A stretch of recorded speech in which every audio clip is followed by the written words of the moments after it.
And I really call for that. But the point of the matter with this emancipation celebration, a lot of people making it political. Yeah. Especially our government in the executive branch. Now, I understand the clear connection between government transition from a Danish government to an American government system. But from that American, and when we get transition into the American system, all our governors, even the white one in the beginning, then the transition to black governors, has adopted the same white supremacist mentality of their predecessors. You got our governors then who black like heck, and they don't even acknowledge one Africa. They don't acknowledge too much blackness, and they don't even like they said, they don't come to the emancipation celebration, but they will go PP clock underneath the people them for the 4th of July and show publicly that and transfer day and all of that. And transfer day. Show publicly that they're supporting that and show publicly that they wouldn't even come to a July 3rd situation, even though they make up the majority of the population. That's what I was just going to say. That is the whole significant thing about this, is that these islands are predominantly of the black race. Yeah. Okay? And you have a governor, any governor. I'm not talking in particular this governor. I'm talking about I think they should feel an obligation to take a leadership role in the celebration of our freedom. I really think so. Even if you come and you read a paragraph and leave about your business, yeah. Show the people of the Virgin Islands who make up the most percentage that you acknowledge the struggles of the people in the past. Now, I want to talk before my time get up about this education with the Virgin Islands history. First of all, I think is an insult to us here in the territory as native Virgin Islanders that this piece of history that they got in the curriculum system, where you got people from all over the other parts of the world coming in writing book, and we got to use their book as our Virgin Islands history. In other words, they telling we our Virgin Islands history. You mean Judge Willock's book is used? No, I ain't saying he. No, but I call it he, though. I just say Harald book. Yeah. Is used, yeah. But the thing is, you got authors from other places, because I know when I was in UVU, I had a book from an author who wasn't from the Virgin Islands, who was talking about, they studied the history. You got the doctor, I think he was my professor at one time when we were studying Virgin Islands history. He's from Europe, or European descendant. I forget his name, but he's a good man, a nice man. He embraces everybody. He's European. He don't teach our history. We need books like Mario book. We need books like other books from, people, Schrader book and all of these things as in our curriculum so that we could get. Our history in the Virgin Islands is embarrassing. You know, Brother Q. We make up the most percentage of people here. Brother Q. Yeah. There was a teacher in Central High, Mr. Two-Time, that teaches history. Yeah. He never teaches history from one book. Right. He had, I think, maybe like 6 or 7 different books when you were there in his class. So he used all of them as reference. You have to do that. You get the children them a wide variety. Like anytime you're doing a research paper, afterwards you get all the documentation, the books and everything you get your research from. That's right. That's what you do with the history so that they could get a broad brush of authors and reference material. My last commentary, though, is, again, this although when I heard Senator Russell talking about the 160-something plus years from emancipation to now, and how we are affected, we're still under a colonial oppressor. Even though we're celebrating quote-unquote emancipation celebrations.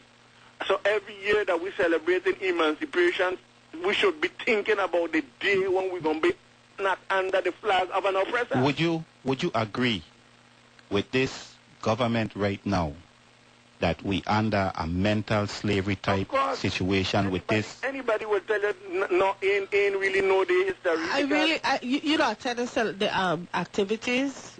You don't attend the activities.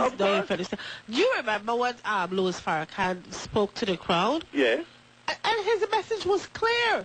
He said, unless you have control, you have got to get control. And that's really what it's all about. Look at the control we're talking about.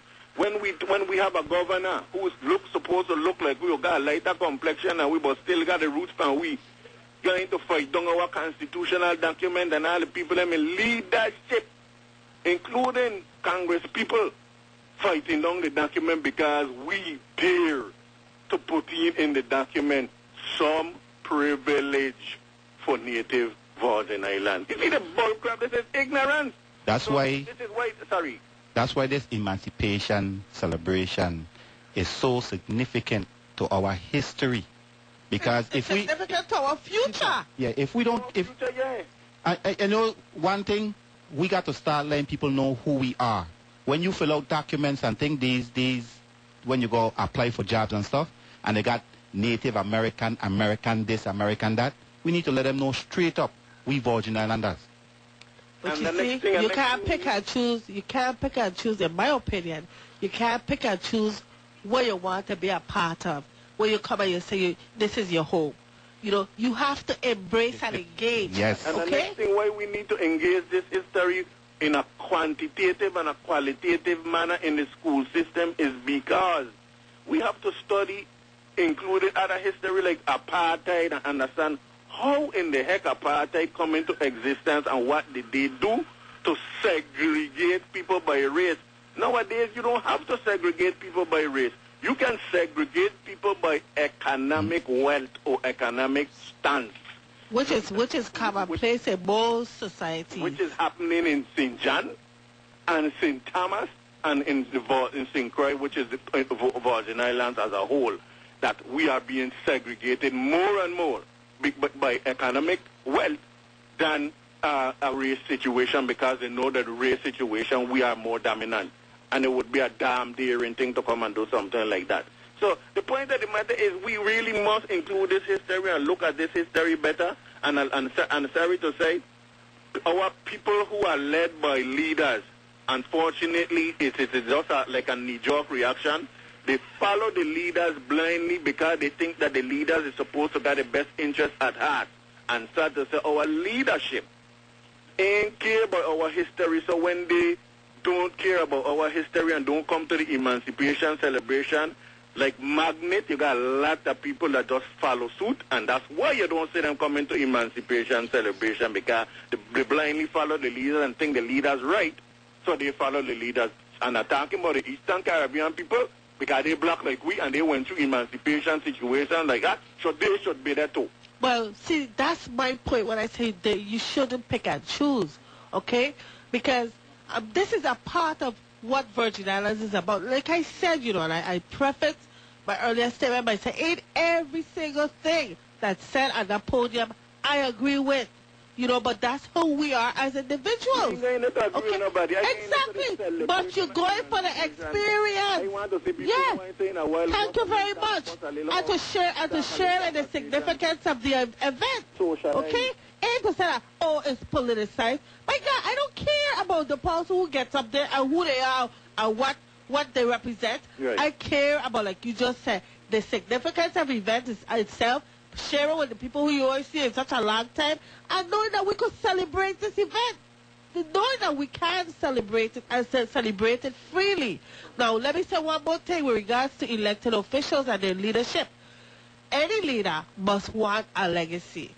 As an elected official or the chief elected official of any state or territory, you must want to know that when it comes to the history will show that you embrace who you are as a people, and you know you were able to relate to your people in every single way, and especially as it pertains to their history. And it's insulting to those of us who don't study our history that our leader, governor, will go and celebrate the 4th of July when we know when they became independent in the United States, our people from the continent of Africa being in chattel slavery.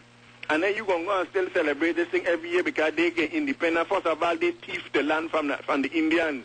And part of the 4th of July celebration is that you acknowledging and agreeing that they stole this land from the people them and oppressed these people them. So you as a leader should... I ain't telling you don't celebrate, don't go to the 4th of July because you're a leader, you're just representing one race of people alone. But come to ours and show doggone respect for our doggone and emancipation celebration and continue in your government to move us from just the symbolism of celebrating emancipation to our actual emancipation, where we do not either have to go stay under the flag of our oppressor, or if we stay under the flag, our relationship is enhanced, not just unincorporated and a subservient position to our oppressors. Okay. Thanks for the time. All right. Thank you very much. Yeah, Carol, it's kind of funny because I got children from a Bajan. My children them got Bajan descendants. And for anybody to try to say that we have not embraced anything, my great-great-grandmother came from Nevis as a baby on a ship. She has seen 2 flags raised here on this island. That's how long she been here. And for anybody to say that I or we or talk about my people don't embrace people from the other Caribbean That was an offensive comment. Can I add to that? As a person, in order for you to liberate yourself, emancipation is also liberating yourself from cultural or racial point of view and seeing the beauty of other culture. Yeah. I don't see people as white, as black. To be frank, one of the incidents that actually happened in my life is, since I actually came from an international school, right? And there is, most of my classmates are actually children of people in the military. I have one black classmate then. His name is Adrian Revisi, and I really, really love the person because I said, why nobody wanted to talk to him? Because of his color? I said, no, this is not supposed to happen. So I make friends with him. We go together, right? And we share a lot of things. When I came here in the Virgin Islands and they found out that I am here, they called me and said, what do you need? And the same person who once talked in a particular event in the United States say that I am not one of the best doctors here in Colorado right now without this particular person referring to me. So it's a vice versa. Yeah. So when you liberate yourself from your culture and seeing the beauty of other culture, that's the only time you would see the beauty of your own race. Well said. Well, let me tell you something. That's right. Well said. I go to Puerto Rico a lot because I just love Puerto Rican culture. I really do. And anytime they have activities celebrating their culture and their history, I attend. I attend because I like the experience. And that's what I'm talking about.